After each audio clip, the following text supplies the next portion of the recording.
Hey guys, we're back for round 2 of Sudoku.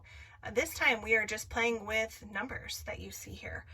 We're calling this classic Sudoku because this is how most advanced Sudoku games are played, just with digits. But I wanted to remind you before we jump into talking about this strategy about columns and rows. So I drew these little pictures for you so that you can remember better. So here's the word column, and I turned that L into a tall, skinny, vertical arrow because that's how columns go, from top to bottom vertically. And I also drew you a picture of an oar that you would use to row a boat, and that is to help you remember that rows stretch from left to right. So we're going to keep that in mind as we look at this new puzzle using digits today. Think about this the same way that we thought about our color Sudoku. So we had 4 units when we played color Sudoku: blue, red, yellow, and green. We have 4 units here too. They're just numbers. So instead of using colors, we're using digits: 1, 2, 3, and 4.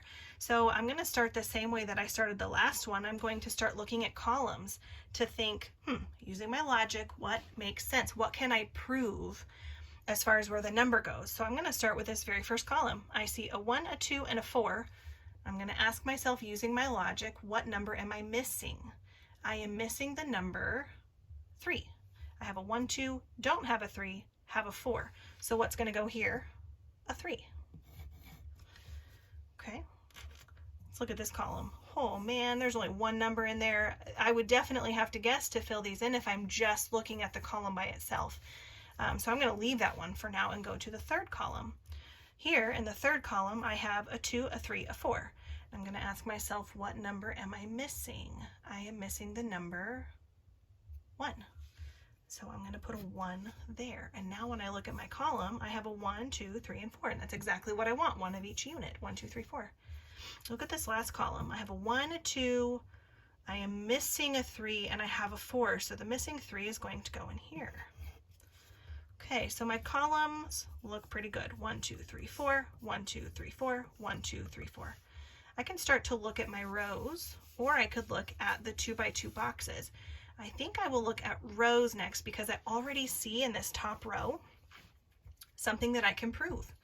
I see a 1, a 2, a 3, but it doesn't have a 4. So I'm going to put a 4 in there, and now I have 1, 2, 3, 4.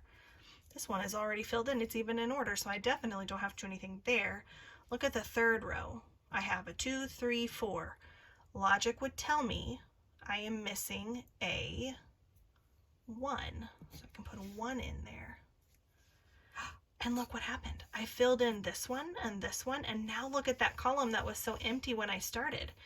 Now it has a 1, a 2, and a 4, and what's going to go in there? A 3.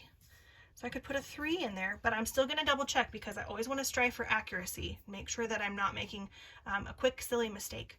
So I am going to check this bottom row. 1, 2, 3, 4. Oh, good. It looks good. So I've checked my columns. 1, 2, 3, 4, 1, 2, 3, 4, 1, 2, 3, 4, 1, 2, 3, 4. And I'm going to check my rows.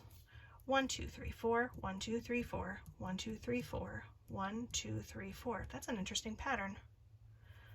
The ones all start in different places, but they all go in order from the 1. 1, 2, 3, 4. 1, 2, 3, 4. 1, 2, 3, 4. 1, 2, 3, 4. It didn't work that way with the columns. That's interesting. That makes me wonder why that happened. The last thing I'm going to do is check the boxes. So looking at these 2 by 2 boxes, I should have one of each unit.